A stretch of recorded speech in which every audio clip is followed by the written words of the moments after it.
Corona virus Europe में भी फैल गया। फ्रांस ने मुल्क में 3 केसेस का पता चलने की तस्दीक। वायरस पहुंच गया ऑस्ट्रेलिया तक। चीन में इस वायरस से मरने वालों की तादाद पहुंची 41। चीनी इंतजामिया ने निमोनिया के 1290 केसेस होने की तस्दीक। वज़ीर-ए-आज़म नरेंद्र मोदी आज ब्राज़ील के सदर जायर बोलोसोनारो के साथ करेंगे 2 तरफ़ा बातचीत।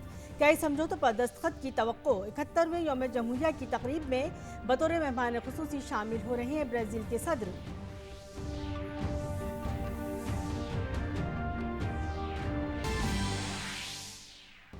दिल्ली असेंबली इंतखाबात के लिए तशहीरी मुहिम जारी। अमित शाह आज कई रैलियों से करेंगे खिताब।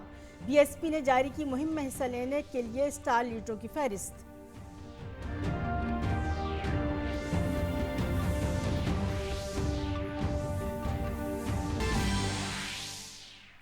वोटरों का कौमी दिन आज। इस साल का मौजू है मजबूत जमहूरियत के लिए इंतखाबी बेदारी।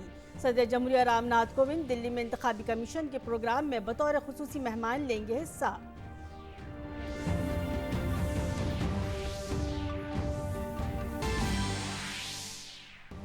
मशरक़ी तुर्की में ज़लज़ले के तेज़ झटके, 18 अफराद की मौत। कई पड़ोसी ममालिक में भी झटके किए गए महसूस।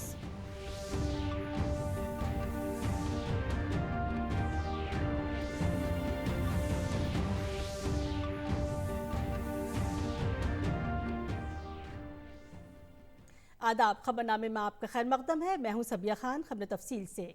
फ्रांस ने अपने यहाँ पहले 3 कोरोना वायरस के मामलों की तस्दीक की है, जो यूरोप का पहला मामला है। इन मामलों की तस्दीक वज़ीर सेहत एग्नेस बिज़ियान ने की। उन्होंने कहा कि वायरस से मुतासरा लोग चीन से सफ़र कर रहे थे। एक मरीज को पेरिस के अस्पताल में दाखिल कराया गया, जबकि दूसरे का बोर्डियोस के जुनूब मगरबी शहर में इलाज किया जा रहा है। फ्रांस के पहले 2 मामलों की इत्तला अमेरिका की तरफ से उसके दूसरे मामले की तस्दीक किए जाने के कई घंटों बाद आई है। इस खातून ने हाल ही में वुहान का सफ़र किया था। इस खातून को अस्पताल के एक अलग थलग कमरे में रखा गया है। अमेरिका में इस वायरस से मुतासिर होने वाले जिस पहले शख्स की तस्दीक की थी, उसने भी वुहान का सफ़र किया था और वो अपने शहर वाशिंगटन को 15 जनवरी को लौटा था। इस दौरान बरतानिया में जिन 14 अफराद का इस जानलेवा वायरस के लिए जांच की गई थी, उन्हें जुमे के रोज़ हुए टेस्ट में मनफी करार दिया गया। बरतानिया के चीफ मेडिकल अफसर ने कहा कि बरतानिया में इस वायरस में मुब्तला होने के इम्कानात बहुत कम हैं, लेकिन कुछ मामले सामने आ सकते हैं क्योंकि अभी टेस्ट किए जा रहे हैं। भारत में चीन से आए उन 4 अफराद को मनफी टेस्ट के बाद मुंबई, बेंगलुरु और हैदराबाद में निगरानी में रखा गया है। सेहत की मरकजी वजारत ने जुमे को कहा कि मुल्क में अब तक कोई भी मामला सामने नहीं आया है। उन्होंने मजीद कहा कि 24 जनवरी से अब तक 96 परवाज़ों से आए 20,844 मुसाफिरों की स्क्रीनिंग की गई है।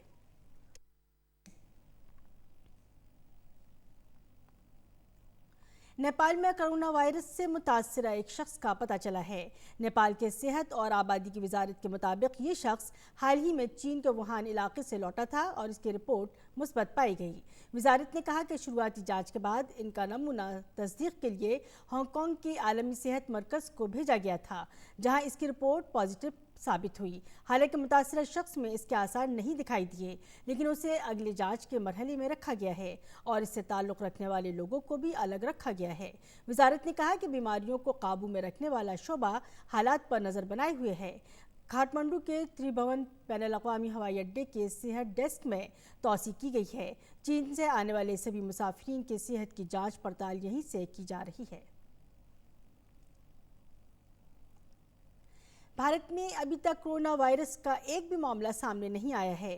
भारत सरकार की तरफ से लगातार इसके लिए एहतियाती इक़दाम किए जा रहे हैं। सभी बैनुल-अक़वामी हवाई अड्डों और बंदरगाहों पर मुसाफिरों की थर्मल स्क्रीनिंग हो रही है। अब तक 60 हवाई अड्डों पर मुसाफिरों की जाँच हो चुकी है। वज़ारत सेहत और ख़ानदानी बहबूद की तरफ से जारी हिदायत में एयरलाइन से कहा गया है कि अगर चीन से आने वाला कोई भी शख्स कोरोना वायरस से मुतासिर पाया जाता है तो इस समत में बैनुल-अक़वामी शहरी हवाबाजी तंजीम की हिदायत पर अमल करें। वज़ारत सेहत ने रियासती सरकारों को ख़त लिखकर मुकम्मल तौर पर मुतल्लिक़ा तिब्बी तैयारियाँ रखने के लिए कहा है। वज़ारत दाखिला के ज़रिए चीन से आए उन सयाहों की जानकारी भी तलब की गई है जिन्हें 31 दिसंबर तक ई वीज़ा जारी किया गया है। इस ताल्लुक़ से चीन में भारतीय सफारत खाने की तरफ से 2 हेल्पलाइन नंबर भी जारी किए गए हैं। दिल्ली एम्स के डायरेक्टर डॉक्टर रणदीप गुलेरिया ने कहा है कि कोरोना वायरस से मुतासरा मरीजों के इलाज के लिए उनकी इंतजामिया पूरी तरह से तैयार है। इसके लिए खासतौर पर एम्स में आइसोलेशन वार्ड के अलावा सभी तैयारियां की गई हैं। AIIMS has an isolation ward where we have beds kept for patients who, in case they are suspected to have the novel coronavirus, can be kept. And we have all precautionary measures for healthcare worker, including PPE, that is personal protection equipment, hand sanitizers, masks available, so that the infection doesn't spread to healthcare workers or to other people in the community. If need be, if there is a large number of cases, we have the capacity to increase our isolation facility and be able to provide care to more and more patients if that is required. Corona virus के हमले से बचने के लिए एहतियात ही वाहिद मुतबादिल है, क्योंकि अभी तक इसकी कोई दवा या टीका नहीं बना है। एम्स दिल्ली के डायरेक्टर डॉक्टर गुलेरिया ने सभी को मशवरा दिया है कि बुखार, खांसी और जुकाम होने पर फौरन डॉक्टर को दिखाएं। It's also important for people coming from these countries to be aware of the symptoms, which could be fever, cough, breathing difficulty, and if you have individuals who have come from China and are having similar symptoms or have come in contact with a person who is known to have coronavirus and they have these symptoms, they should immediately consult the health facility for being evaluated and also being kept in isolation so that they don't spread the infection to the community, including their family members. Unfortunately, we don't have any definite treatment for this virus right now. Also, there is no vaccine available to prevent people, and therefore the treatment has to be supportive, and preventive medicines, medication, preventive strategies to really contain the disease are what are required. वज़ीर-ए-आज़म नरेंद्र मोदी आज Brazil के सदर Jair Bolsonaro के साथ 2 तरफ़ा बातचीत करेंगे। बातचीत के बाद कई समझौतों पर दस्तखत किए जाने की तवक्को है। सदर रामनाथ कोविंद उनके एजाज़ में आज रात के खाने का एहतमाम करेंगे। सदर बोल्सोनारो के साथ 8 वज़ीर, ब्राज़ील के 4 मेंबर पार्लियामेंट, सीनियर अफसरान और एक तिजारती नुमाइंदा वफ़द भी आया है। यौम जमहूरिया की तकरीब में तीसरी बार ब्राज़ील के सदर बतौर ख़ुसूसी मेहमान शामिल हो रहे हैं। ब्राज़ील और भारत के दरमियान 2 तरफ़ा ताल्लुक़ात कसीर जहती हैं और दोनों मुल्कों के दरमियान मौजूदा कारोबार तकरीबन 8 अरब 20 करोड़ डॉलर का है। जम्मू कश्मीर के वांतीपुरा में सिक्योरिटी फोर्सेस और दहशतगर्दों के दरमियान आज सुबह मुठभेड़ शुरू हुई, जिसके अब तक जारी रहने की इत्तलात हैं। इत्तला के मुताबिक जैश का आला कमांडर और 2 दीगर दहशतगर्दों के इस मुठभेड़ में फंसे होने का अंदाज़ा लगाया जा रहा है।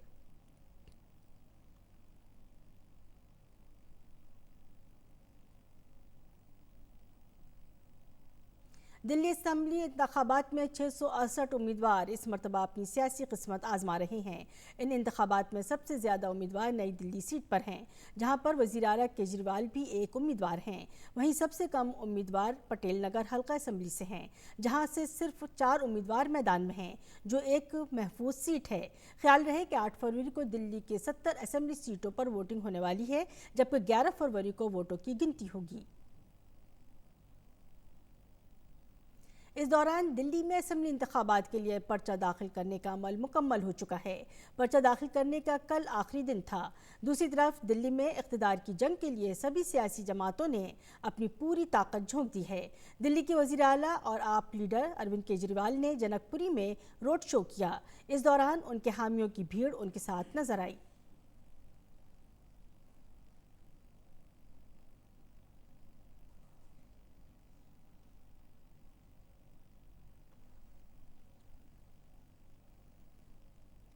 मरकज़ी वज़ीर दाखिला और बीजेपी के सीनियर लीडर अमित शाह की दिल्ली असम्बली इंतखाबात के लिए आज भी इंतखाबी मुहिम जारी रहेगी। अमित शाह आज दुर्गा चौक पर नुक्कड़ सभा के साथ कई रैलियों को खिताब करेंगे। बीजेपी के कौमी सदर जेपी नड्डा आज दिल्ली के पंजाबी बाग में एक नुक्कड़ सभा करेंगे।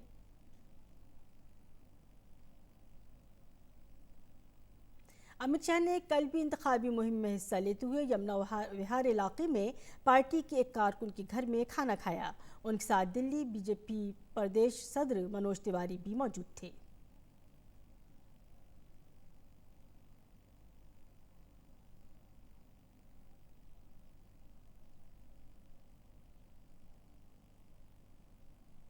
बहुजन समाज पार्टी के उम्मीदवार भी दिल्ली के इंतखाबात में किस्मत आजमाई कर रहे हैं। बहुजन समाज पार्टी ने दिल्ली के इंतखाबात के लिए मुहिम में हिस्सा लेने वाले अपने लीडरों की लिस्ट जारी कर दी है।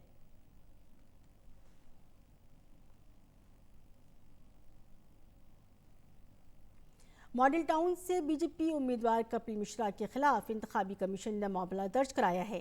उन पर शाहीन बाग मुजाहरे के सिलसिले में मुतनाज़ ट्वीट करने का इल्ज़ाम है। जुमे को अगरचे कपिल मिश्रा ने कमीशन के सामने अपनी सफाई दी थी, लेकिन कमीशन उनके दलाइल से मुत्तफिक नहीं हुआ। फ़रोग़ इंसानी वसाइल के मरकज़ी वज़ीर रमेश पोखरियाल निशंक ने कल श्रीनगर में मुनक़िदा 2 रोज़ा ओरिएंटेशन प्रोग्राम में शिरकत की। इस दौरान उन्होंने श्रीनगर के 25 स्मार्ट स्कूलों और कश्मीर ज़िले में महकमा तालीम के मंसूबों का इफ्तिताह किया। इस मौके पर मरकज़ी वज़ीर रमेश पोखरियाल निशंक से खुसूसी बातचीत की हमारे नुमाइंदे ने। केंद्रीय मानव संसाधन विकास मंत्री हमारे साथ इस वक्त मौजूद हैं, जिन्होंने न केवल यहाँ पर कई महत्वपूर्ण परियोजनाओं का उद्घाटन किया है, बल्कि बहुत सारे डेलीगेशन से बातचीत भी की है। सर, ये अपनी तरह का पहला यहाँ पर कार्यक्रम, आपका अनुभव क्या रहा और बहुत सारे डेलीगेशन से आपने बात की है, क्या कुछ बातें उन्होंने आपके सामने रखी? सुबह से यहाँ पर लगातार कार्यक्रम हो रहे हैं और निष्ठा का भी उद्घाटन हुआ, जिसमें लगभग 1000 अध्यापकों का प्रशिक्षण कार्यक्रम शुरू हुआ है। मुझे खुशी है कि लगभग 45 ऐसी महत्वाकांक्षी योजनाओं का यहाँ पर आज उद्घाटन हुआ है, शुभारंभ हुए हैं, जो सैकड़ों करोड़ की लागत से बने हैं। और चाहे वो NIT का हो, चाहे अभी नया IIM हम लोगों ने श्रीनगर को दिया है, कश्मीर को दिया है, कॉलेजों का है, छात्रावास का है, विभिन्न योजनाएं हैं, लगभग 45 योजनाएं हैं। लोगों की अपेक्षाएं बहुत बढ़ गई हैं, बड़ी आशा भरी नज़रों से आपकी तरफ देख रहे हैं और जिस तरह से ये प्रोग्राम है, घर के मुखिया सरकार आपके द्वार का जो प्रधानमंत्री ने वादा किया था, वो दावा यहाँ पर पूरा होता हुआ दिखाई देते हैं। ऐसे में शिक्षा के क्षेत्र में यहाँ पर क्रांति लाने की दिशा में और क्या कदम उठाए जाएंगे, और शिक्षा के आदान प्रदान का जिस तरह से आपने अभी अपनी स्पीच में भी कहा था, तो क्या यहाँ पर भी ऐसी कोई योजना शुरू की जाएगी? हाँ, निश्चित रूप से। देखिए, समग्र शिक्षा के तहत जहाँ स्कूलों को खोलेंगे, जहाँ शिक्षकों की नियुक्ति होगी, जहाँ मैंने अभी कहा कि सबके लिए शिक्षा अधिकार अधिनियम होगा, वहीं रूसा के लिए जो उच्चतर शिक्षा के क्षेत्र में डिग्री कॉलेजों को हम लगातार आगे बढ़ा रहे हैं, विश्वविद्यालयों को आगे बढ़ा रहे हैं, सैकड़ों करोड़ रुपए उनको दे रहे हैं। जो डेलीगेशंस आए हैं, उन्होंने मुख्य मांगे क्या रखी, आपने क्या आश्वासन दिया? देखिए, वो तो काफ़ी आश्वस्त हैं लगभग सभी लोग। उनको लगता है यहाँ पर्यटन का है, कॉमनवेल्थ, ये बात तो सही है, तो पूरी दुनिया का पर्यटन का सबसे महत्वपूर्ण केंद्र है। बीच में कॉमनवेल्थ जो परिस्थितियां रही, उसके कारण जो संकट आया, कठिनाई आई, वो अब खत्म हो गया। केंद्रीय मानव संसाधन विकास मंत्री, जिन्होंने कहा कि जम्मू कश्मीर में अब फिजा बदल रही है, विकास का एक नया दौर वापस आ रहा है और जम्मू कश्मीर जो कि भारत का ताज कहा जाता है, इस ताज की चमक और भी बढ़ने वाली है और इसके लिए सरकार पूरी तरह से प्रयासरत है। कैमरामैन RK के साथ रमा त्यागी, DD न्यूज़, श्रीनगर। मरकजी वजीर रविशंकर प्रसाद ने जम्मू कश्मीर दौरे के दूसरे दिन कल सोपोर इलाके का दौरा किया। उन्होंने यहाँ 10 नुमाइंदा वफूद से मुलाकात की। उन्होंने कई तरक्याती मंसूबों का भी आगाज़ किया।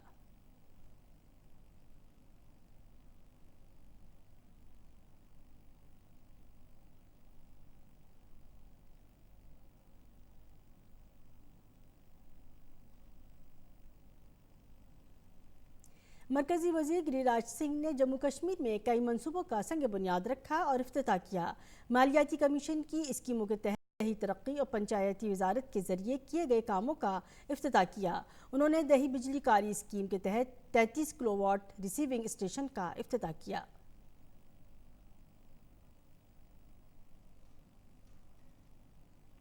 मरकजी वजीर कृष्णपाल गुर्जर ने पुंछ के तहसील मंडी का दौरा किया। यहाँ एक तरफ प्रधानमंत्री दही सड़क योजना के तहत बनाई जाने वाली 20 किलोमीटर तवील मंडी गगड़िया सड़क का संग बुनियाद रखा और लोगों के मसाइल से वाकफियत हासिल की।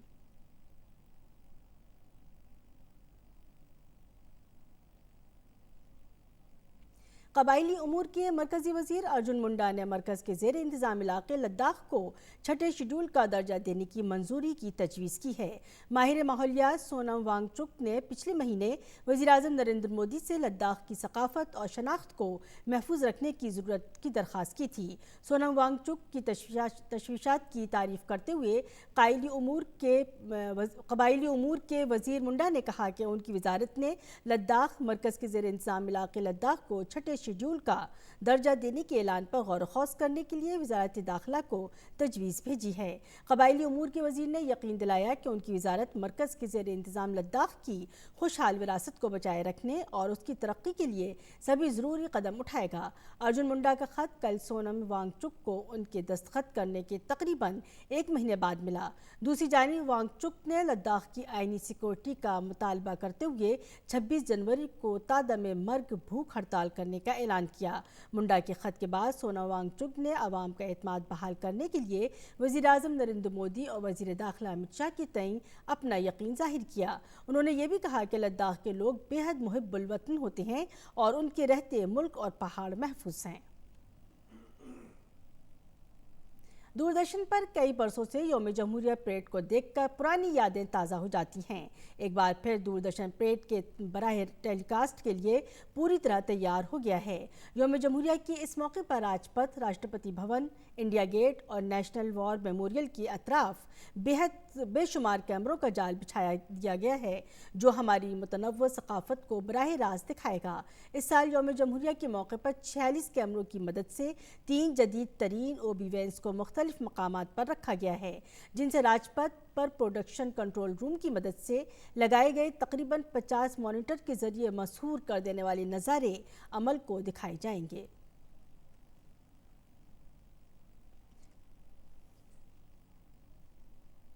सदर जमहूरिया रामनाथ कोविंद 71वें यौम जमहूरिया तकरीब की माक़ाबिल शाम आज कौम को खिताब करेंगे। इनके इस खिताब को आकाशवाणी के तमाम नेटवर्क के सभी मराकिज़ से शाम 7 बजे से नशर किया जाएगा। दूरदर्शन के सभी मराकिज़ पर भी ये नशर होगा। हिंदी में खिताब के फ़ौरन बाद अंग्रेज़ी में से नशर किया जाएगा। इसके बाद इलाकाई ज़ुबानों में भी नशर किया जाएगा।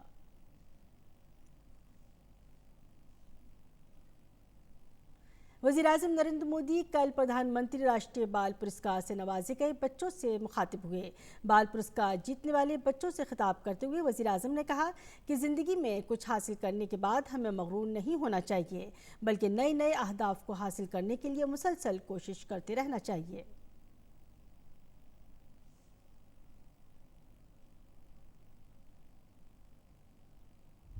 एक सहज भाव से अच्छा करता चला जाता है और जब कहीं रिकॉग्नाइज हो जाता है फिर जाने अनजाने में हवा भर जाती है और फिर वो उसी में रहता है, आगे कुछ नया नहीं कर पाता है। उसको लगता है बस हो गया, फोटो छप गई, दिल्ली हो आया, राष्ट्रपति भवन हो आया, अब क्या है, जिंदगी में सब हो गया। जिंदगी इतनी छोटी नहीं है। दूसरे वो लोग होते हैं अगर कुछ किया, किसी कहीं रिकॉग्नाइज हुआ तो उसी को वो अपनी प्रेरणा बना देते हैं, उसी को अपनी प्रतिज्ञा बना देते हैं, उसी में से पुरुषार्थ करने के रास्ते खोजते रहते हैं और वे नई नई चीजों को हासिल करने के लिए रुकते नहीं, थकते नहीं। मैं चाहूंगा कि आप कभी भी अपने जीवन में वो दूसरे प्रकार के आदतों को घुसने ही मत देना। वज़ीर-ए-आज़म ने कहा कि आप जैसे बच्चों के अंदर छुपी सलाहियत को निखारने के लिए इन पुरस्कारों के दायरे को बढ़ाया जाएगा। उन्होंने कहा कि इन पुरस्कारों से मुल्क के और बच्चों को भी जिंदगी में अच्छे काम करने की तरगीब मिलेगी। साथियों, आप जैसे बच्चों के भीतर छुपी इस प्रतिभा को प्रोत्साहित करने के लिए ही ये राष्ट्रीय पुरस्कारों का दायरा बढ़ाया गया है और ये सिर्फ आपको पुरस्कार मिल रहा है ऐसा नहीं है। इस अवसर के कारण देश भर के बच्चों का इन चीजों पर ध्यान जाता है। एक प्रकार से आप उनके लिए हीरो बन जाते हैं, आप उनके लिए इंस्पिरेशन बन जाते हैं। जम्मू कश्मीर में बैठा हुआ कोई बच्चा होगा, लद्दाख में बैठा हुआ बच्चा होगा, नागालैंड में बैठा हुआ बच्चा होगा, वो केरल के किसी बच्चे की कथा सुनेगा तो उसको अच्छा, हमारे देश के बालक ऐसा कर रहे हैं। ये अपने आप में कई गुना इसका प्रभाव पैदा होता है, इसकी तरंगे चलती रहती हैं, वेव्स लगातार नीचे प्रभावित करते रहते हैं। वज़ीर-ए-आज़म ने कहा कि हमें अपने मुल्क के पुलिस जवानों के तईं एहतराम का जज्बा रखना चाहिए। उन्होंने कहा कि हमें अपने मुल्क के शहीदों पर फ़ख्र होना चाहिए। वज़ीर-ए-आज़म ने बच्चों को लाल किले में बने म्यूजियम में जाने के लिए भी कहा। लाल किले में आपको मालूम होगा नेताजी सुभाष बाबू को लेकर के, क्रांतिकारियों को लेकर के बहुत अच्छा म्यूजियम बना है। देखिए, वॉर मेमोरियल देखने के लिए जाना चाहिए। और अपने राज्य का कोई एकांत भी जो वीर शहीद हुआ होगा उसका नाम पढ़ करके लिख करके ले जाना अपने घर में है। अगर मोबाइल फ़ोन है तो उसकी फ़ोटो निकाल के ले जाना। देखिए, कर्नाटक के ये वीर शहीद का नाम है, उसका फ़ोटो लेके जाना चाहिए, किसी को दिखाना चाहिए। देखिए, हमारे कर्नाटक के भी शहीद का नाम वहाँ वॉर मेमोरियल में है। हर एक को अपने अपने राज्य का ढूंढना चाहिए, ऐसे ही देख के नहीं आना चाहिए। वो जो नाम लिखे हैं ना, उनके प्रति गर्व होना चाहिए। 33,000 पुलिस देश के नागरिकों की रक्षा के लिए शहीद हुए हैं आज़ादी के बाद। आंकड़ा बहुत बड़ा है। उस पुलिस के प्रति आदर का, गौरव का भाव बनना चाहिए। देखिए, समाज जीवन में एक बदलाव शुरू हो जाएगा। पुलिस मेमोरियल देखोगे ना तो आपको लगेगा ये ऐसा काम होता है, ऐसे करते हैं। राष्ट्रीय बाल पुरस्कार जीतने वाले बच्चे वज़ीर-ए-आज़म नरेंद्र मोदी से मुलाकात करके काफ़ी खुश नज़र आए। वज़ीर-ए-आज़म के ज़रिए मुश्तरक किए गए ख्यालात से वो काफ़ी मुतासिर नज़र आए। उन्होंने वज़ीर-ए-आज़म को अपने लिए एक रॉयल लाइफ और मॉनिटर बताया। वज़ीर-ए-आज़म के ख्यालात ने तलबा को काफ़ी मुतासिर किया, जिसने उन्हें मुल्क को फ़ख्र का एहसास कराने की समत में मज़ीद आगे बढ़ने और मुमताज़ काम करने के लिए हौसला दिया। अनबिलीवेबल है कि प्राइम मिनिस्टर जी से मैं मिल रहा हूँ। बहुत ज़्यादा खुशी है और भी चीज़ें बनाने के लिए प्रमोट करें, इसकी भी बहुत खुशी है। इनोवेशन के ऊपर काफ़ी फोकस है, काफ़ी खुश हूँ मैं। से अवार्ड्स पहले नहीं होते थे, तो वो जो संकल्प लेके चल रहे हैं एक भारत श्रेष्ठ भारत, उसमें भी हमें अपना योगदान देने का अवसर दे रहे हैं। तो मैं अपने आप को बहुत ही भाग्यशाली समझती हूँ। हमारे एक मेंटर हमारे देश के पीएम, क्योंकि हम पीएम का हमेशा से एक सपना रहा है कि एक भारत और श्रेष्ठ भारत का सपना। जैसे अभी कुछ दिनों पहले परीक्षा पर चर्चा हुआ था तो उसमें भी उन्होंने बच्चों से काफ़ी इंटरेक्ट किया था। सो वो जैसे बच्चों को प्रमोट कर रहे हैं, बिकॉज जो बच्चे होते हैं वो फ्यूचर हैं कंट्री के। We should have a feeling of patriotism in us, and I have learned that thing from him. You know, there are lots of children all over the country excelling their own fields in innovation and bravery, and if the government, the country keeps on motivating these kind of kids, then obviously the countries grow further and grow in a very positive intent. वोटरों का कौमी दिन आज मनाया जा रहा है। इस साल का अहम मौजू मजबूत जमहूरियत के लिए इंतखाबी बेदारी है। वोटरों का कौमी दिन मनाने का अहम मकसद नए वोटरों को राग़िब करना है। ये दिन जो ख़ुसूसी तौर पर वोटरों के नाम मंसूब है, इसका इस्तेमाल इंतखाबी अमल में वोटरों की शराकत दारी बढ़ाने के बारे में बेदारी फैलाना है। इस दौरान मुख्तलिफ जगहों पर मुनक़िद प्रोग्रामों में नए वोटरों को इलेक्शन फ़ोटो शनाख्ती कार्ड दिए जाते हैं। दिल्ली में होने वाले असम्बली इंतखाबात के मद्देनज़र दिल्ली के चीफ इलेक्टोरल अफसर के दफ्तर की तरफ से पुरकशिश नारों के साथ कई बेदारी प्रोग्राम चलाए जा रहे हैं ताकि वोटिंग फ़ीसद में इजाफा हो सके। सदर जमहूरिया रामनाथ कोविंद वोटरों के 10वें कौमी दिन की तकरीब में मेहमान खुसूसी होंगे।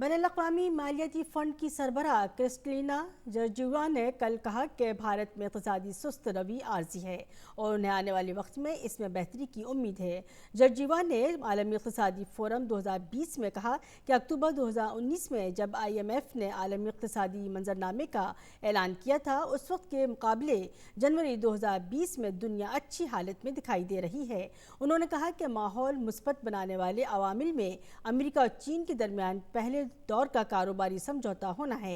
इससे आलमी मईशत में जारी कारोबारी तनाव में कमी आई है। इसके अलावा टैक्स में कटौती भी माहौल को मुस्बत बनाने में शामिल है। IMF की सरबराह ने तवील मुद्दत से पैदावार कम होने की वजह इफ़राती ज़र की शरह कमी को करार दिया। अमेरिकी सदर डोनाल्ड ट्रंप मैक्सिको कनाडा के साथ नए शुमाली अमेरिकी तिजारती माहिदे पर अगले हफ्ते बुध को दस्तखत करेंगे। अमेरिका, मैक्सिको, कनाडा ने कई सालों की बातचीत के बाद ये समझौता किया है, जो 1994 में हुए शुमाली अमेरिकी आज़ाद तिजारत माहिदे की जगह लेगा। अमेरिका के सेनेट ने इस नए माहिदे को पिछले हफ्ते मंजूरी दी थी। स्पेन के मशरक़ी और जनूबी साहिल पर आए ग्लोरिया तूफान की वजह से मरने वालों की तादाद 11 तक पहुंच गई है। वहीं 4 लापता लोगों की तलाश का काम जारी है। इस तूफान में नदियों के पुश्ते टूटते जा रहे हैं और मशरक़ी स्पेन के एक बड़े ज़राई हिस्से में समुद्री पानी दाखिल होता जा रहा है। स्पेन के वज़ीर आज़म पेड्रो सैंचेज़ ने हालात का जायज़ा लेने के लिए एक हंगामी मीटिंग मुनक़्क़िद करने का ऐलान किया है। वहीं इससे पहले उन्होंने मुतासरा इलाकों का हेलीकॉप्टर के ज़रिए फ़िज़ाई सर्वे भी किया।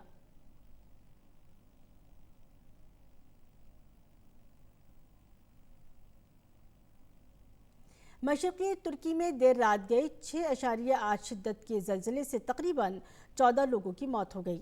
मकामी मीडिया के मुताबिक ज़लज़ले की शिद्दत रेख्तर पैमाने पर 6.8 रिकॉर्ड की गई। ज़लज़ले के झटके इतने शदीद थे कि कई इमारतें पूरी तरह ढह गईं। सिक्योरिटी दस्तों ने राहत और बचाव का काम शुरू कर दिया है। मलबे के नीचे अभी भी कई लोगों के दबे होने का अंदेशा जाहिर किया जा रहा है। मरने वालों की तादाद में इजाफा हो सकता है। ज़लज़ले के ये झटके मशरक़ी इलाजिक सूबे के सीवरिस कस्बे के आसपास महसूस किए गए। अहलकारों ने कहा कि ज़लज़ले की वजह से सैकड़ों लोग जख्मी हो गए हैं। भारत के श्रेयस अय्यर और KL राहुल की तूफानी बल्लेबाजी की बदौलत टीम इंडिया ने 5 T20 मैचों की सीरीज के पहले मुकाबले में न्यूजीलैंड को 6 विकेट से हरा दिया है। न्यूजीलैंड से जीत के लिए मिले 204 रन के हदफ को भारतीय टीम ने 1 ओवर बाकी रहते ही हासिल कर लिया। भारत के लिए श्रेयस अय्यर ने 29 गेंदों पर 58 रन बनाए, जिन्हें मैन ऑफ द मैच करार दिया गया। इस तरह भारत को 5 T20 मैचों की सीरीज में 1-0 की सबकत हासिल हो गई है।